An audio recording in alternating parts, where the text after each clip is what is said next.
తిరుమల లడ్డులో జంతువుల కొవ్వు కలిసిందని చెప్పి ఒక ఉన్మాదకరమైనటువంటి వ్యాఖ్యానాలు చేసినటువంటి ముఖ్యమంత్రి చంద్రబాబు నాయుడు గారు, దాని తర్వాత ఏదైతే వైవి సుబ్బారెడ్డి గారు, సుబ్రహ్మణ్య స్వామి గారు ఇలా మరి కొంతమంది కోర్టుకు వెళ్లారు. ఎందుకంటే తిరుమల లడ్డులో జంతువుల కొవ్వు అని చెప్పి అసత్య ప్రచారం జరుగుతా ఉంది అని చెప్పి కోర్టుకు వెళ్లిన తర్వాత కోర్టు ఒక సిట్ను ఏర్పాటు చేయడం జరిగింది.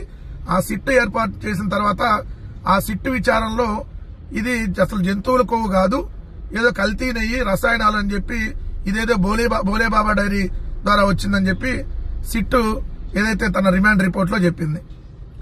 అది కూడా ఎప్పుడు కలిసింది ఇది అంటే 2024లో చంద్రబాబు నాయుడు గారు ముఖ్యమంత్రి అయిన తర్వాత ఏదైతే జూన్ నెలలో వాళ్ళు సప్లై చేశారో ఏఆర్ డైరీ అవి వెనక్కి పంపించేసామని చెప్పి ఈఓ శ్యామలరావు చెప్పారు.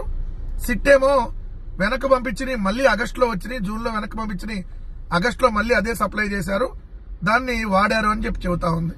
సరే, ఎంతగా అసలు ఆ బోలేబాబా డైరీ ఎవరిది, ఈ బోలేబాబా డైరీకి ఎవరు అనుమతులు ఇచ్చారు, ఎవరి హయాంలో అనుమతులు వచ్చినాయి అనేది ఒక్కసారి మీకు ఈ స్లైడ్ చూస్తే అర్థమవుతుంది. TTD board resolution dated on 26 June 2018.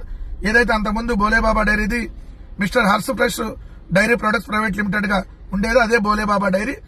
Bhole Baba dairy mister Harsh fresh dairy products private limited Uttarakhand కింద ఉండేది, అదే పేరు మారింది బోలేబాబా డైరీ. ఒకసారి ఈ బోలేబాబా డైరీ ఇది ఎప్పుడు సప్లై చేసింది, వీళ్ళ చరిత్ర ఏందో మొత్తం నిన్న జగన్మోహన్ రెడ్డి గారు చెప్పారు. ఒకసారి విందాం మనం.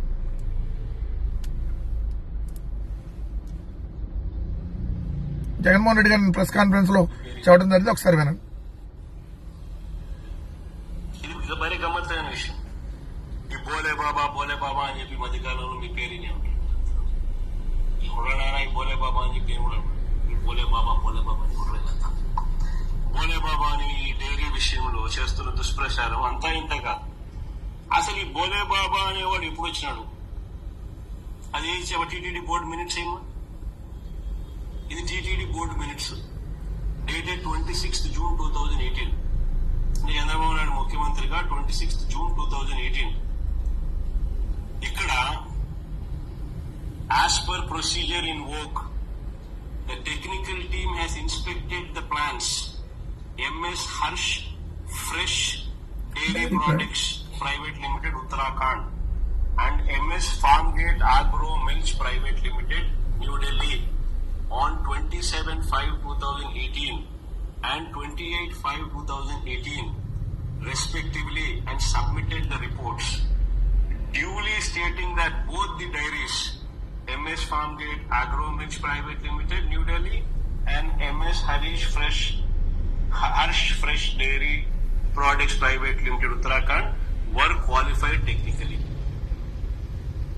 ఎవరి అంటే ఇది బోలేబాబా 2018లో బోలేబాబా తర్వాత ఏ పేరు మార్చి Bhole Baba name change.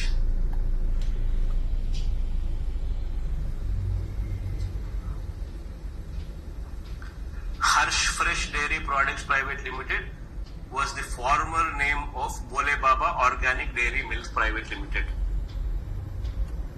The same was deemed technically qualified to supply milk by the TTD during May 2018.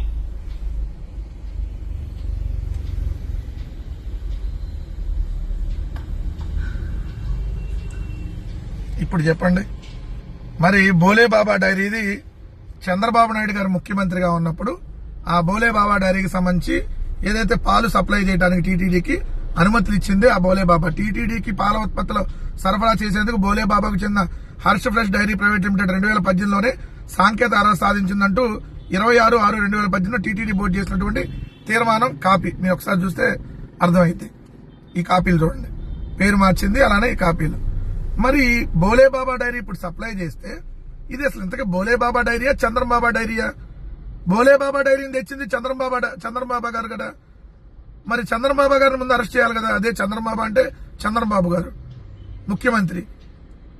ఇప్పుడు సిట్ ఏమంటుంది, ఆల్రెడీ వెనక్కి పంపించినటువంటి ట్యాంకర్ మళ్లీ వచ్చింది, మళ్లీ దాన్ని తిరుమలలో వాడారంటున్నారు.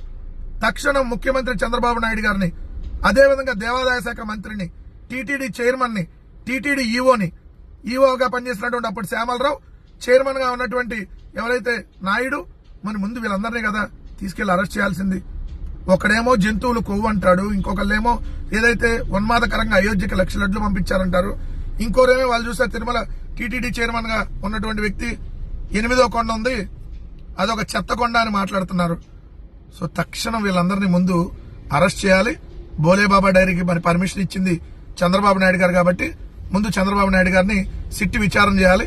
సో జంతువుల కొవ్వని మాట్లాడినటువంటి చంద్రబాబు నాయుడు గారిని ఇప్పటివరకు సిట్ ఎందుకు విచారణ చేయలేదో కూడా సిట్ ఖచ్చితంగా సమాధానం చెప్పాలి.